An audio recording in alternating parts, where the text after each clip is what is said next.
ರಾತ್ರಿ ಒಳಗಡೆ ತಾವು ಎಲ್ಲ ಕಡೆಯಿಂದ ಬಂದು ನಾನು ಫೋನ್ ಮೇಲೆ ಕೇಳ್ತಾ ಇದ್ದೆ. ಸುಮಾರು 16,000 ಜನ ಸೇರ್ಕೊಂಡು ನನಗಾಗಿರ್ತಕ್ಕಂಥ ಅನ್ಯಾಯದ ವಿರುದ್ಧ ನೀವೆಲ್ಲರೂ ನಿಂತು ಇವತ್ತು ಪ್ರತಿಭಟನೆಯನ್ನು ಮಾಡಿ ನನಗೆ ಸ್ಫೂರ್ತಿಯನ್ನು ಕೊಟ್ಟಿದ್ದೀರಿ, ನನಗೆ ಧೈರ್ಯವನ್ನು ತುಂಬಿದಿರಿ. ನನ್ನ ಪರವಾಗಿ ನನ್ನ ಧ್ವನಿಯಾಗಿ ನೀವು ಸರ್ಕಾರಕ್ಕೆ ಮತ್ತು ಅಧಿಕಾರಿಗಳಿಗೆ ತಿಳಿಸಿಕೊಟ್ಟಿದ್ದೀರಿ.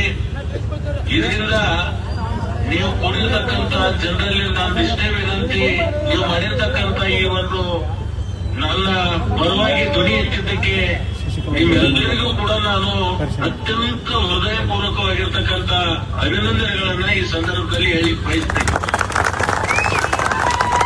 ಅದರ ಜೊತೆಗೆ ತಾವೆಲ್ಲರೂ ಕೂಡ್ಕೊಂಡು ಸ್ವಯಂ ಪ್ರೇರಿತವಾಗಿ ಯಾವುದೇ ಗಲಾಟೆ ಮಾಡಲಾರದೆ ಅಹಿತಕರ ಘಟನೆ ಆಗಲಾರ್ದಂಗೆ ತಾವು ಶಾಂತಿಯಿಂದ ಈ ಒಂದು ಪ್ರತಿಭಟನೆಯನ್ನ ಮಾಡಿ ಇನ್ನಷ್ಟು ನನಗೆ ಧೈರ್ಯ ಮತ್ತು ಶಕ್ತಿಯನ್ನ ತುಂಬಿದ್ದೀರಿ.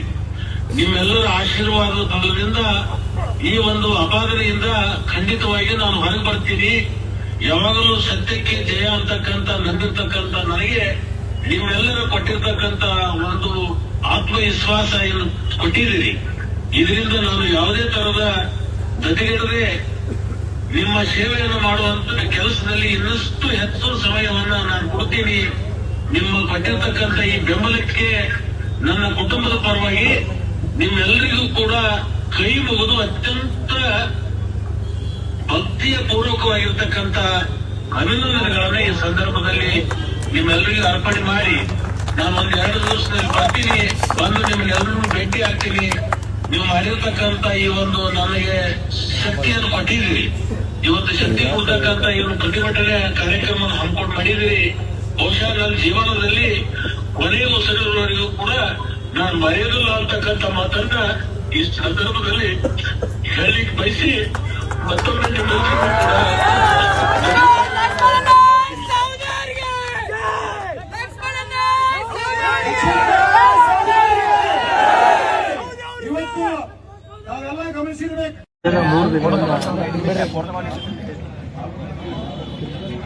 ನಡೆದಿರತಕ್ಕಂಥ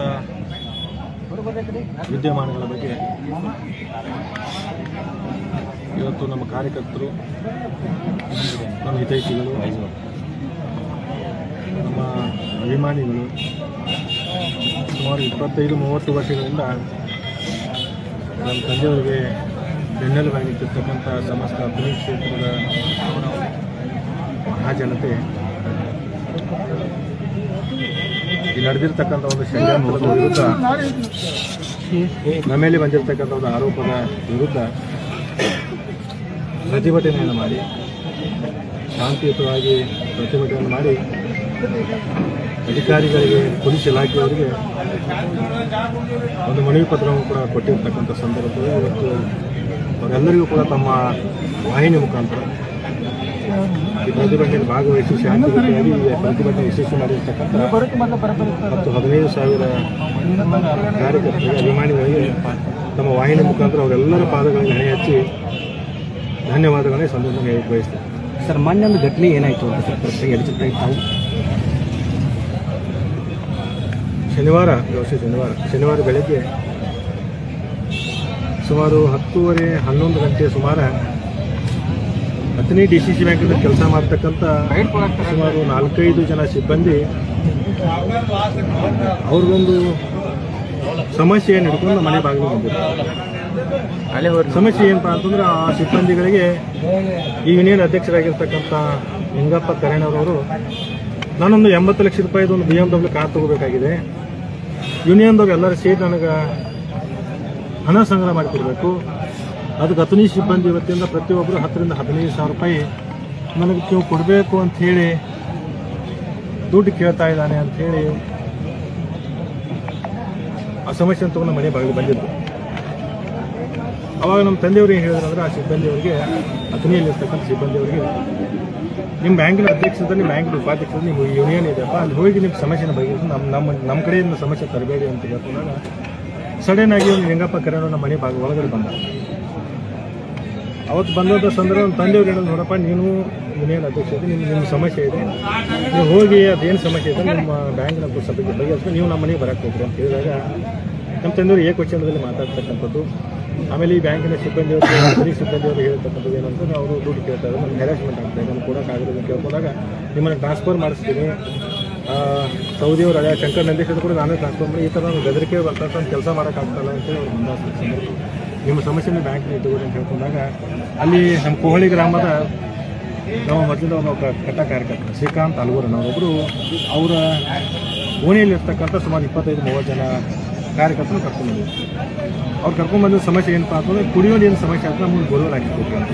ಆ ಸಂದರ್ಭದಾಗ ಅವ್ರು ಏನಂದ್ರು ಕೋಹಳಿ ಅವರು, ನಮ್ಮ ಸಮಸ್ಯೆ ಕೇಳೋಕೆ ಟೈಮ್ ಎಲ್ಲ ಆಗೈತಿ ನಿಮ್ಗೆ ಅಂತವ್ರು ನಿಮ್ಮದೊಂದು ಏನಾಗುತ್ತೆ, ನೀವು ದಯವಿಟ್ಟು ನಿಮ್ಮ ಬ್ಯಾಂಕ್ ಸಮಸ್ಯೆ ನಿಮ್ಮ ಬ್ಯಾಂಕ್ನ ಇಟ್ಟೋಗ್ರಿ, ಇಲ್ಲೇ ಯಾಕೆ ತಂದ್ರಿ ಅಂತಂದಾಗ ಅವ್ರಿಗೆ ಸ್ವಲ್ಪ ಮಾತಾಡಿ ವಾಗ್ವಾದ ಆಯಿತು. ಅವರೊಂದು ಏಟು ಸಮಸ್ಯೆ ಆಗಿ ಅವ್ರು ಕೆಳಗಡೆ ಬಂದು ಕಾಲು ಜೇರಿಗೆ ಬಿದ್ದು ಅಲ್ಲಿ ಟೇಬಲ್ ಕನ್ನೋ ತಲೆ ಹಚ್ಚಿ ಅವರು ರಕ್ತ ಬಂತು ಅಂತ ಹೇಳಿ ನಮಗೆ ಕೇಳ್ತಾರೆ. ಆದರೆ ಇವತ್ತು ನಿಂಗಪ್ಪ ಕರೇನವರು ಮಾಡ್ತಕ್ಕಂಥ ಆರೋಪ ಏನಪ್ಪ ಅಂತಂದ್ರೆ ಲಕ್ಷ್ಮಣ ಸವದಿ ಅವರು ಹೊಡೆದ್ರು, ಚಿದಾನಂದ ಸವದಿ ಅವರು ಹೊಡೆದ್ರು, ಈ ಥರ ಆರೋಪ ಮಾಡ್ತಾರೆ. ಬಹುಶಃ ನಿಂಗಪ್ಪ ಕರೇನವರು ಇವರಿಗೆ ಕೇಳಿ ಬಯಸ್ತೀವಿ, ಶನಿವಾರ ಅವರು ಕಾರ್ಯನಿರ್ವಹಿಸ್ತಕ್ಕಂಥದ್ದು ಕುರ್ಚಿ ಡಿವಿಷನ್ ರಾಯಬಾಗ್ ತಾಲೂಕಿನಲ್ಲಿ. ಅವತ್ತಿನ ಅವರು ರಜೆನೂ ಹಾಕಿರಲಿಲ್ಲ, ಶನಿವಾರ ವರ್ಕಿಂಗ್ ಡೇ. 11-11:30 ಸುಮಾರು ಇವರು ಕೆಲಸಕ್ಕೆ ಹೋಗೋದು ಬಿಟ್ಟು ಹತ್ತನೆಯಲ್ಲಿ ಏನು ಮಾಡ್ತಾಯಿದ್ರು, ಶನಿವಾರ ಕೆಲಸಕ್ಕೆ ಹೋಗೋದು ಬಿಟ್ಟು ಹತ್ತನೆಯಲ್ಲಿ 11:30 ಸುಮಾರು ಹತ್ತನೆಯಲ್ಲಿ ಏನು ಮಾಡ್ತಾಯಿದ್ರು, ನಮ್ಮ ಮನೆಗೆ ಬರೋ ಕಾರಣ ಏನಿತ್ತು, ನಾವೇನು ಇವ್ರನ್ನ ಕರೆಸಿರ್ಲಿಲ್ಲ, ನಮ್ಮ ಮನೇಲಿ ಬಾ ಅಂತ ಹೇಳಿರಲಿಲ್ಲ. ಯಾಕಂದ್ರೆ ಅವ್ರು ನಾವು ನಮ್ಮ ಮನೆಗೆ ಬಾ ಅಂತ ಅವ್ರು ಹೇಳ್ತಾ ಇದ್ದಾರೆ, ಅದಕ್ಕೆ ಸಾಕ್ಷಾತ್ರಿ ಏನಾದರೂ ಕೊಡಬೇಕು. ನಾನು ಬೇಕಾದ್ರೆ ಸಾಕ್ಷಾತ್ರಿ ಕೊಡ್ತೀನಿ. ನಾನಾಗಲಿ ನಮ್ಮ ತಂದೆಯವರಾಗಲಿ ಯಾರು ಕೂಡ ಅವರಿಗೆ ಫೋನ್ ಕರೆಯೋ ಅಥವಾ ಏನೋ ಪತ್ರನೂ ಹಾಕಿಲ್ಲ, ಯಾರನ್ನೂ ಹೇಳಿ ಕಳಿಸಿಲ್ಲ. ಮನೆ ಬರೋ ಅವಶ್ಯಕತೆ ಇಲ್ಲ. ಅನಾವಶ್ಯಕವಾಗಿ ಬಂದು ಅದೊಂದು ಷಡ್ಯಂತ್ರ, ಬಹುಶಃ ಇದು ಪ್ರೀಪ್ಲ್ಯಾನ್ ಮಾಡ್ಕೊಂಡೇ ಈ ಥರ ಒಂದು ಇಶ್ಯೂ ಮಾಡಬೇಕು, ಅವ್ರ ಮೇಲೆ ಒಂದು ಆರೋಪ ತರಬೇಕು, ಸಿಬ್ಬಂದಿನ ಎಲ್ಲರನ್ನ ಹೆದರಿಸುವಂಥ ಕಾರ್ಯಕ್ರಮ ಅವರೇನೋ ಮಾಡಬೇಕಂತೇಳಿ ಹಾಕೊಂಡು ಬಂದಿರೋ ಉದ್ದೇಶ ಇದ್ರ ಹಿಂದೆ ಐತೆ. ನಮ್ಗೆ ಬಹುಶಃ ನಮ್ಮ ಸಂಶಯ ಬರ್ತಾ ಇದ್ರಿ, ಬರುವಂಥ ದಿನಮಾನ ಒಳಗೆ ಇದನ್ನು ನಿಷ್ಪಕ್ಷಪಾತವಾಗಿ ಇದು ತನಿಖೆ ಆಗಬೇಕು, ಇದ್ರ ಹಿಂದೆ ಯಾರಿದಾರ ಅವ್ರ ಹೆಸರು ಬಯಲಿಗೆ ಅಂತ ಕೆಲಸ ನಾವು ಬಂದಿದ್ದೀವಿ. ಸರ್, ಇವತ್ತು ತಮ್ಮೆಲ್ಲೂ FIR ಆಗಿತ್ತು ಸರ್. ನಿನ್ನೆ ಸಾಯಂಕಾಲ ನನಗೂ ಕೂಡ ಸುದ್ದಿ ಬಂತು, ತಂದೆಯವ್ರ ಮೇಲೆ ನನ್ನ ಮೇಲೆ FIR ಆಗಿರ್ತಕ್ಕಂಥದ್ದು. ಬಹುಶಃ ಪೊಲೀಸ್ ಇಲಾಖೆಯವರು ನಿಷ್ಪಕ್ಷಪಾತವಾಗಿ ತನಿಖೆ ಆಗಬೇಕು, ತಪ್ಪಿತಸ್ಥರು ಯಾರಿಗೆ ಕೂಡ ಅವ್ರು ಶಿಕ್ಷೆ ಆಗ್ತಕ್ಕಂಥ. ಯಾಕಂದ್ರೆ ಕಾನೂನಿಗೆ ಎಲ್ಲರೂ ಕೂಡ ಕಾನೂನಿಗೆ ದೊಡ್ಡವರು ಯಾರಿಗೆ ಕಾನೂನಿಗೆ ಎಲ್ಲರೂ ತಲೆಬಾಕಬೇಕಾಗ್ತದೆ, ಕಾನೂನಿಗೆ ಗೌರವ ಕೊಡಬೇಕಾಗ್ತದೆ. ಇವತ್ತು ಬಾಬಾ ಸಾಹೇಬ್ ಅಂಬೇಡ್ಕರ್ ಕೊಟ್ಟಿರ್ತಕ್ಕಂಥ ಸಂವಿಧಾನ ಅಡಿಯಲ್ಲಿ ಇವತ್ತು ಪ್ರತಿಯೊಬ್ಬರು ಕೂಡ ಯಾರೇ ಇದ್ದರೂ ಕೂಡ ಅವರಿಗೆ ಕಾನೂನಿನ ಚೌಕಟ್ಟಿನೊಳಗೆ ಏನಾಗಬೇಕು ಅದು ಹಾಗೆ ಸರ್. ತಾವು ಹಲ್ಲೆ ಮಾಡಿಲ್ಲ ಅಂತಂದ್ರೆ ಮೊನ್ನೆ ಪ್ರತಿಭಟನೆ ಮಾಡಿದ್ರು ಸರ್, ಅವರು DCC ಬ್ಯಾಂಕ್ ನೌಕರ ರಚನೆಯಲ್ಲಿ ತಾವು ಹಲ್ಲೆ ಮಾಡದೇ ಇದ್ದಾರೆ, ತಮ್ಮ ಮನೆಯಲ್ಲಿರುವಂಥ CC ಫುಟೇಜ್ಗಳನ್ನು ಕೊಡಬೇಕು ಅಂತ ಹೇಳಿ ಒಂದು ಒತ್ತಾಯ ಮಾಡಿ ಸರ್, ಅದ್ರ ಬಗ್ಗೆ ಹೇಳ್ತೀರಾ? ನಮ್ಮ ಮನೆಯಲ್ಲಿ CC ಕ್ಯಾಮ್ರಾಗಳಿಲ್ಲ. ಯಾಕಂದರೆ ಇದ್ದಿದ್ದು ಅವತ್ತು ನಿಂಗಪ್ಪ ಕರೇನವ್ರ ಜೊತೆ ಯಾರ್ಯಾರು ಬಂದಿದ್ರಲ್ಲ ಅವರಲ್ಲಿ ಕೂಡ ತಾವು ಪ್ರತ್ಯಕ್ಷವಾಗಿ ಕೇಳ್ಬೋದು. ಸಿಬ್ಬಂದಿಯವರಿಗೆ ಪಾಪ ಫೀಡಿಂಗ್ ಮಾಡಿ ಕಳಿಸಿದ್ರು. ಯಾಕಂದರೆ ಇಲ್ಲಿ ಬಂದಿರ್ತಕ್ಕಂಥ ಸಿಬ್ಬಂದಿಯವರು ಯಾರೂ ನಮ್ಮ ತಾಲೂಕಿನವರಲ್ಲ, ಹೊರಗಿನ ತಾಲೂಕಿನಲ್ಲಿ ಬಂದಿರ್ತಕ್ಕಂಥ ಪಾಪ ಅವ್ರು ಏನು ಫೀಡಿಂಗ್ ಮಾಡಿ ಕಳಿಸಿರ್ತಾರಲ್ಲ. ಯಾಕಂದರೆ ಅವತ್ತು ಶನಿವಾರ ವರ್ಕಿಂಗ್ ಡೇ ಇತ್ತು, ಅವ್ರಿಗೂ ಫೀಡಿಂಗ್ ಮಾಡಿ ಅತನಿಗೆ ಹೋಗಿ ಲಕ್ಷ್ಮಣ ಸವದಿ ಅವ್ರ ವಿರುದ್ಧ ಅವ್ರ ಮಗನ ವಿರುದ್ಧ ಧಿಕ್ಕಾರ ಕೂರಿಸ್ಬಿಡಿ ಅಂತ ಫೀಡಿಂಗ್ ಮಾಡಿ ಅವ್ರು ಹೇಳಿದ ಒಂದು ನಾಯಕರು ಆ ಪ್ರಕಾರ ಮಾತಾಡಿದ್ರು. ಸರ್, ಸಿಬ್ಬಂದಿಗಳಿಗೆ ಪ್ರಚೋದನೆ ಯಾಕೆ ಕೊಟ್ಟರು ಅಂತ ತನಿಖೆ ಆಗಲಿ, ಅದು ತನಿಖೆ ಆಗಲಿ, ತನಿಖೆಯಲ್ಲಿ ಯಾರ ಹೆಸರು ಬರ್ತಾನೆ ಬಯಲಿಗೆ ಹೇಳ್ತೀನಿ.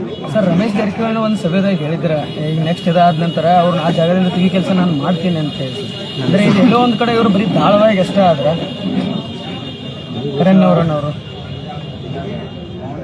ಬಹುಶಃ ತಾವು ಏನು ಹೆಸರು ಹೇಳಿದ್ರು ನಾಯಕರು ಹೇಳಿರ್ತಾರೆ. ಇಲ್ಲಿ ಹತ್ತನೆಯಲ್ಲಿ ಒಂದು ಸಭೆಯಲ್ಲಿ ಹೇಳಿದ್ರು, ಶಂಕರ್ ನಂದೀಶ್ವರ್ ಅಂತೇಳಿ ನಮ್ಮ ಸಂಬಂಧಿಕರು ಕೆಲಸ ಮಾಡ್ತಾಯಿದ್ರು, ಅವರನ್ನು ಬದಲಾವಣೆ ಮಾಡ್ತೀನಿ. ಇವತ್ತು ಅಣ್ಣ ಸಾಹೇಬ್ ಜೊಲ್ಲೆಯವರು ಅಧ್ಯಕ್ಷರಾದಮೇಲೆ ಸಾಕಷ್ಟು ಜನ ವರ್ಗಾವಣೆ ಆಗಿದೆ. ಶಂಕರ್ ನಂದೀಶ್ವರ್ ಒಬ್ಬನೇ ಆಗಿಲ್ಲ, ಸಾಕಷ್ಟು ಜನರನ್ನ ವರ್ಗಾವಣೆ ಆಗಿರ್ತಕ್ಕಂಥದ್ದು. ಜಿಲ್ಲೆಯಾದ್ಯಂತ ಯಾರು 5 ವರ್ಷಕ್ಕಿಂತ ಮೇಲ್ಪಟ್ಟು ಇಲ್ಲಿ ಕೆಲಸ ಮಾಡ್ತಾರೆ ಅವರೆಲ್ಲರದ್ದು ವರ್ಗಾವಣೆ ಆಗಿರ್ತಕ್ಕಂಥದ್ದು. ಬಹುಶಃ ಅವರು ನವಾಡ್ ಬ್ಯಾಂಕಿನೇನೋ ಒಂದು ಪ್ರೊವಿಷನಲ್ಲಿ ರೆವ್ಯುಲೇಷನ್ ಅದಲ್ಲ ಆ ನಾವು ಮಾಡಿದ್ವಿ ಅಂತ ಹೇಳಿದ್ದಾರೆ. ನೋಡಿ, ನೌಕರಿ ಮಾಡೋರು ಎಲ್ಲಾದರೂ ಮಾಡಬೇಕು, ಹತ್ತನೇ ಆದರೂ ಮಾಡಬೇಕು, ಕಾಂಗ್ರೆಸ್ ಮಾಡಬೇಕು, ಚಿಕ್ಕೋಡಿ ಮಾಡಬೇಕು, ಎಲ್ಲೇ ಆದರೂ ಕೂಡ ನೌಕರಿ ಮಾಡೋರು ಮಾಡಬೇಕು. ಅವ್ರ ಜಾಗ ಇನ್ನೊಬ್ರು ಮಾಡಬೇಕು. ಯಾಕಂದ್ರೆ ಇವತ್ತು ಸುಮಾರು 25-30 ವರ್ಷ ಸಹಕಾರಿ ಕ್ಷೇತ್ರದೊಳಗೆ ಸಾಕಷ್ಟು ಸಹಕಾರಿ ಸಂಘಗಳನ್ನ ಕಟ್ಟಿದ್ದೀವಿ, ಬೆಳೆಸಿದ್ದೀವಿ. ಇವತ್ತು ಬಹುಶಃ 2 ಬಾರಿ ನಮ್ಮ ರಾಜ್ಯದೊಳಗೆ ಸಾಲ ಮನ್ನಾ ಆಗಿದ್ರೆ ಅತಿ ಹೆಚ್ಚಿನ ಇವತ್ತು ಸಾಲ ಮನ್ನಾ ಆಗಿರ್ತದೆ ಅಥಣಿ ತಾಲೂಕಿಗೆ. ಆ ಹೆಮ್ಮೆಯೇ ನಮಗೆ ಇವತ್ತಿನ ದಿವಸ ಅಥಣಿ ತಾಲೂಕಿಗಿದೆ. ಆ ನಿಟ್ಟಿನೊಳಗೆ ನಮ್ಮ ಎಲ್ಲ ಜನ ಸಹಕಾರಿ ಸಂಘಗಳನ್ನು ನಡೆಸ್ಕೊಂಡು ಹೊರಟಿದೆ. ಆ ಬರುವಂಥ ದಿನವೂ ಕೂಡ ಆ ಸಂಘವನ್ನು ಇನ್ನೂ ಒಗ್ಗಟ್ಟಿಗೊಳಿಸ್ತಕ್ಕಂಥ ಕೆಲಸ ನಾವು ಮಾಡ್ತೀವಿ. ಸಹಕಾರ ಕ್ಷೇತ್ರದಲ್ಲಿ ರಾಜಕೀಯ ವಲಯದಲ್ಲಿ ಸೌದಿ ಅವರನ್ನ ಕುಗ್ಗಿಸುವಂಥ ಪ್ರಯತ್ನಕ್ಕೆ ಇದೊಂದು ಮುನ್ನುಡಿನ ಅಂತ ಸರ್. ಇದು ಇವತ್ತಿನಲ್ಲ, ಇದು ಸುಮಾರು 10-15 ವರ್ಷದ ಇದು ಕಾರ್ಯರೂಪದಲ್ಲಿದೆ. ಲಕ್ಷ್ಮಣ ಸವದಿ ಅವರನ್ನ ಹೆಂಗಾದ್ರೂ ಮಾಡಿ ಕುಗ್ಗಿಸ್ಬೇಕು, ಜಿಲ್ಲೆಯಲ್ಲಿ ಅವರ ಪ್ರಭಾವ ಕಡಿಮೆ ಮಾಡಬೇಕು ಅಂತೇಳಿ ಇವತ್ತೇನು ಅವರು ಒಂದು ವಿಚಾರ ಮಾಡ್ತಾರೆ. ಅದು ಯಶಸ್ವಿ ಆಗಲಿಕ್ಕಿಲ್ಲ. ಯಾಕಂದರೆ 30 ವರ್ಷದಿಂದ ಈ ಕ್ಷೇತ್ರದಲ್ಲಿ ಜನ ಆಶೀರ್ವಾದ ಮಾಡಿರ್ತಾರೆ. 30 ವರ್ಷದ ಹಿಂದೆ ಅಥಣಿ ಕ್ಷೇತ್ರ ಯಾವ ರೀತಿ ಇತ್ತು, ಇವತ್ತು 30 ವರ್ಷ ಆದಮೇಲೆ ಅಥಣಿ ಕ್ಷೇತ್ರದ ಪರಿಸ್ಥಿತಿ ಏನಿದೆ. ಅನೇಕ ಅಭಿವೃದ್ಧಿ ಕೆಲಸಗಳನ್ನು ಮಾಡಿದ್ದೀವಿ. ಯಾವತ್ತೂ ದ್ವೇಷ ರಾಜಕಾರಣ ಮಾಡಿಲ್ಲ, ಯಾವತ್ತೂ ಪಕ್ಷಾತೀತವಾಗಿ ಕೆಲಸ ಮಾಡ್ತಿದ್ದಾರೆ. ಇವತ್ತು ಜನ ಎತ್ತುಕೊಳ್ತಕ್ಕಂಥ ಕೆಲಸ ಮಾಡಿದ್ದಾರೆ. 5 ವರ್ಷ ಅವಕಾಶ ಕೊಟ್ಟಿದ್ದಾರೆ. ಬಹುಶಃ ಇನ್ನೂ 2.5 ವರ್ಷದ ಕಾಲ ಅವಕಾಶ ಇದೆ. ಇನ್ನೂ ನಮ್ಮ ಸರ್ಕಾರ ಇದೆ.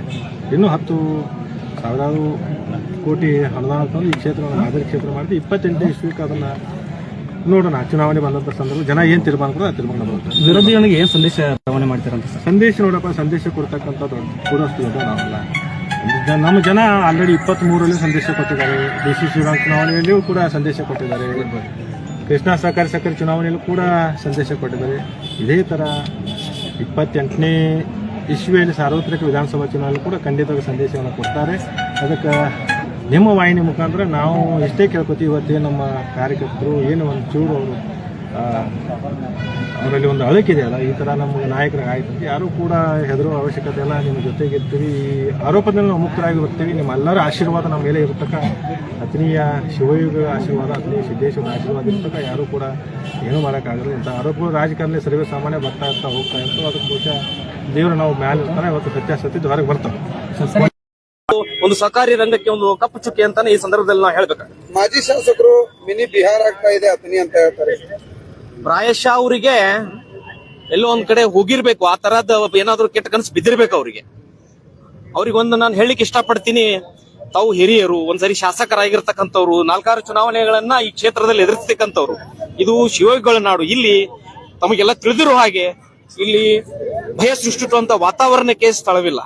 ಇಲ್ಲಿ ಯಾರು ಅದನ್ನ ಮಾಡ್ತಾರೋ ಅವರಿಗೆ ಇಲ್ಲಿ ಇರ್ತಕ್ಕಂಥ ಜನರು ವೋಟ್ ಮುಖಾಂತರ ಈಗಾಗಲೇ ಅನೇಕ ಬಾರಿ ಉತ್ತರವನ್ನು ಕೊಟ್ಟಿದ್ದಾರೆ. ಮುಂದೆ ಬರ್ತಕ್ಕಂಥ ದಿನಮಾನಗಳಲ್ಲೂ ಇದು ನಾವು ಹೇಳೋದು ಅವಶ್ಯಕತೆ ಇಲ್ಲ. ಇಲ್ಲಿ ಇರ್ತಕ್ಕಂಥ ಸಮಸ್ತ ಜನತೆ ಏನ್ ಹೇಳ್ಬೇಕಲ್ಲ, ಅದು ಇಲೆಕ್ಷನ್ ಬರ್ತಕ್ಕಂಥ ಸಂದರ್ಭದಲ್ಲಿ ಆ ಉತ್ತರ ಕೊಡುವ ಮುಖಾಂತರ ಕೆಲಸ ಅವ್ರು ಮಾಡ್ತಾರೆ ಅನ್ನುವ ಭರವಸೆ ನಮ್ಮಲ್ಲಿ.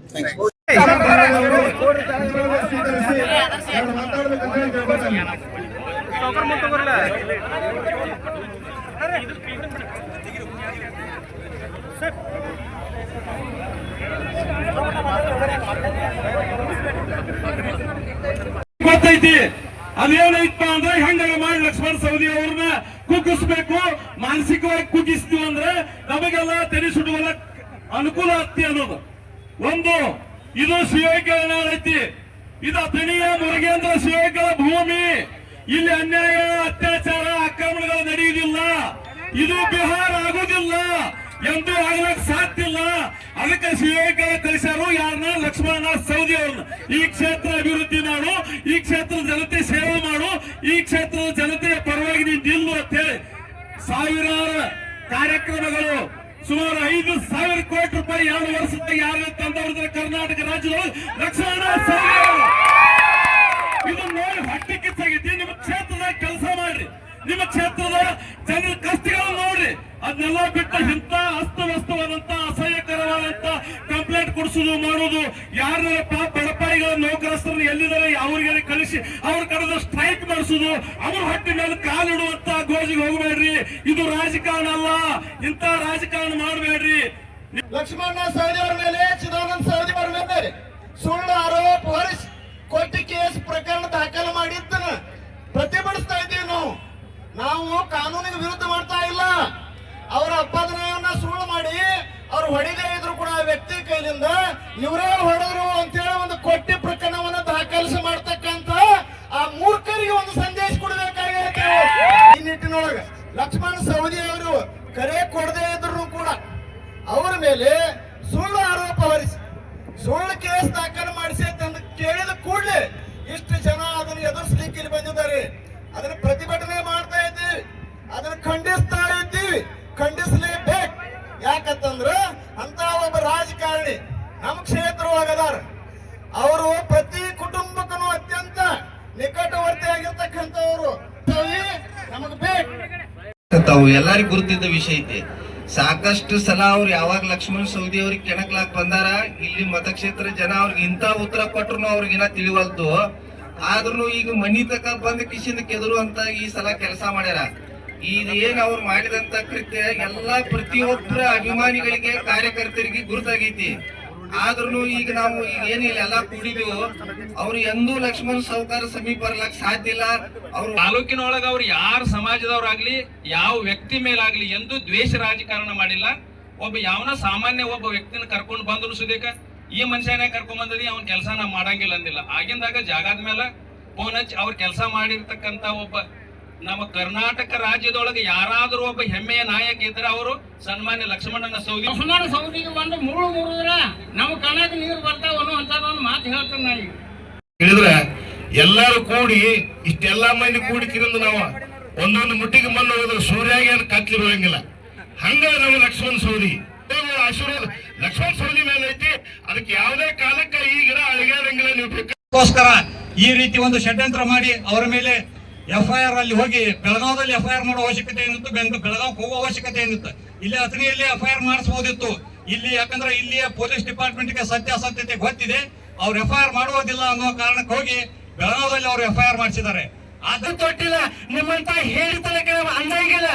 ಚಿನ್ನ ಎಷ್ಟು ತಿಕ್ತೀವೋ ಅಷ್ಟು ಹೊಳಿತಾನೆ, ಆದ್ರೆ ಎಂದೂ ಚಿನ್ನ ತನ್ನ ಅಸ್ತಿತ್ವವನ್ನು ಕಳೆದುಕೊಳ್ಳಲ್ಲ ಅಂತ ಮಾತನ್ನ ಹೇಳಿ ಮುಂದಿನ ಬರ್ತಕ್ಕಂಥ ದಿನಮಾನಗಳಲ್ಲಿ ಲಕ್ಷ್ಮಣ್ ಸವದಿಯವರ ಶಕ್ತಿ ಅಂದ್ರೆ ಏನು, ಈ ಆಧ್ಯಾತ್ಮದ ಬೀಡುವಿನಲ್ಲಿ ಅವರ ಧರ್ಮದಿಂದ ನಡೆದುಕೊಂಡಿರ್ತಕ್ಕಂಥ ಅವರ ನೀತಿ ನಿಯಮಗಳು ಏನು ಅಂತಕ್ಕಂಥದ್ದನ್ನ ನಿಮ್ಮೆಲ್ಲರಿಗೆ ಮತದಾನದಲ್ಲಿ ತೋರಿಸ್ಕೊಡ್ತಕ್ಕಂಥ ಶಕ್ತಿ ನಮ್ಮಲ್ಲಿ ಇದೆ. ಅದನ್ನ ಬೆಕ್ಕ ಹಾಲು ಕೊಡದ ಹೊರಗಿನ ಪ್ರಪಂಚಕ್ಕೆ ಗೊತ್ತಿಲ್ಲ ಅಂತ ತಿಳ್ಕೊಂಡು ಏನು ಕಡ್ಡಿ ಆಡ್ಸೋ ಕೆಲಸ ಮಾಡಾಕತ್ತೀರಿ. ಆ ಬೆಕ್ಕಿಗೆ ಗೊತ್ತಿಲ್ಲ ನನ್ನ ಚೆಂಡ ಅಷ್ಟ ಒಳಗ್ ಹೋಗೈತಿ, ಇಡೀ ನನ್ನ ಶರೀರನ ಜಗತ್ತು ನೋಡಾತತಿ ಅಂತ ಹೇಳಿ. ಇವತ್ತು ಲಕ್ಷ್ಮಣ ಸವದಿಯವರನ್ನ ನೀವು ಶಕ್ತಿ ಕುಗ್ಸುದಲ್ಲ, ಅವರ ಕೂದಲು ಒಂದು ಎಳಿ ಪರಕ್ ಮಾಡಕ್ ಆಗೋದಿಲ್ಲ. ಯಾಕಂತಂದ್ರೆ ಹಿಂಗ ಮಾತಾಡಿ 2023 ಕರ್ನಾಟಕದೊಳಗ ಉತ್ತರ ಕರ್ನಾಟಕದ ಹುಲಿ ಲಕ್ಷ್ಮಣ ಸವದಿ ತಾಕತ್ ಏನೈತೆ ಅನ್ನೋದು ತೋರಿಸಿದ ಜನತೆ ನಮ್ಮ ಅಥಣಿ ಜನತೆ ಐತಿ. ಇವತ್ತು ಅಂತ ಸಾಹುಕಾರರಿಗೆ ನೀವೇನಾದ್ರೂ ಕಪ್ಪು ಮಸಿ ಬೆಳೆಯಕ್ಕೆ ಪ್ರಯತ್ನ ಪಟ್ರ ಇವತ್ತು ನಮ್ಮ ಹಿರಿಯರು ಹೇಳಿದಂಗ ಇವತ್ತ ನಮ್ಮ ದಯವಿಟ್ಟು ಮಾತಾಡ್ಬೇಡ್ರಿ. ಇವತ್ತು ನಮ್ಮ ಹಿರಿಯರು ಹೇಳಿದಂಗ ಇದು ಕಂಪ್ಲೀಟ್ ಕೇವಲ ಶಾಸಕರ ಮೇಲೆ ನಮ್ಮ ಚುನಾವಣಾ ಸೌದಿ ಮೇಲೆ ಅಷ್ಟೇ ಅಲ್ಲ, ಇದು ಅಥಣಿ ತಾಲೂಕಿನ ಸ್ವಾಭಿಮಾನದ ಮೇಲೆ ಒಂದು FIR ಅಂತಕ್ಕಂಥ ಮಾತನ್ನು ಹೇಳೋದ್ರ ಜೊತೆಗೆ ಒಂದು ನಾಯಕನ ಕೈಲಾಸ ಅಂತ ಹೇಳಿ ನಂಬಿ ನಡೀತಿರ್ತಕ್ಕಂಥ ಲಕ್ಷ್ಮಣನ ಸೌದಿ ಅವರ ತೇಜೋವರಿಗೆ ಕೈ ಹಾಕಿದಿರಲ್ಲ, ನಿಮಗ ಇನ್ನು ಮೇಲೆ ಉಳಿದಾಳಿಲ್ಲ ಅಂತ ಹೇಳಿ ನಮ್ಮ ಅಥಣಿ ತಾಲೂಕಿನ ಜನತೆಯ ಪರವಾಗಿ ಮಾತನಾಡುತ್ತೀವಿ. ಷಡ್ಯಂತ್ರವನ್ನು ಮಾಡಿ ಒಂದು ಸುಳ್ಳು ಕೆಲಸನ ಏನು ದಾಖಲೆ ಮಾಡಿದ್ದಾರೆ, ಅದರ ವಿರುದ್ಧ ನಾವೆಲ್ಲ ಇವತ್ತು ಪ್ರತಿಭಟನೆಗೆ ಬಂದಿದ್ದೀವಿ. ಲಕ್ಷ್ಮಣನ ಸವದಿ ಅಂದ್ರ ಒಬ್ಬ ವ್ಯಕ್ತಿ ಅಲ್ಲ, ಒಬ್ಬ ಶಕ್ತಿ ಅಂತ ನಾನು ಹೇಳಿಕ್ಕೆ ಇಷ್ಟಪಡ್ತೀನಿ. ಇವತ್ತು ಅಮಾಯಕನನ್ನು ಮುಂದಿಟ್ಟುಕೊಂಡು ಒಂದು ಹೇಳಿತನದ ರಾಜಕಾರಣವನ್ನು ಬಿಜೆಪಿ ಅವರು ಮಾಡ್ತಾ ಇದ್ರಲ್ಲ, ನಿಮ್ಮನ್ನು ನಾವು ಉಗ್ರವಾಗಿ ಖಂಡಿಸ್ತೀವಿ ಅಂತ ಹೇಳುತ್ತೆ. ಒಬ್ಬ ಅಮಾಯಕನನ್ನು ಮುಂದಿಟ್ಟುಕೊಂಡು ರಾಜಕಾರಣ ಮಾಡ್ಲಿಕ್ಕೆ ಹೊಂಟಿರಲ್ಲ, ನಿಮ್ಮಂತ ನೀಚ ರಾಜಕಾರಣಿಗಳ ಅಥಣಿ ಕ್ಷೇತ್ರದ ಜನ ಯಾವತ್ತೂ ಒಬ್ಬರಿಗೆ ಸಾಧ್ಯ ಇಲ್ಲ, ಒಪ್ಪೋದು ಇಲ್ಲ.